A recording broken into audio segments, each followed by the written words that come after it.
CD बजार घुम्नलाई आएको चोखो माया भने झैँ पाएको रिडी खोला तरौला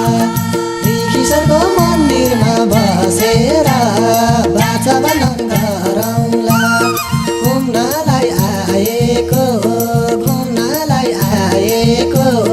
चोखो माया भने झैँ पाएको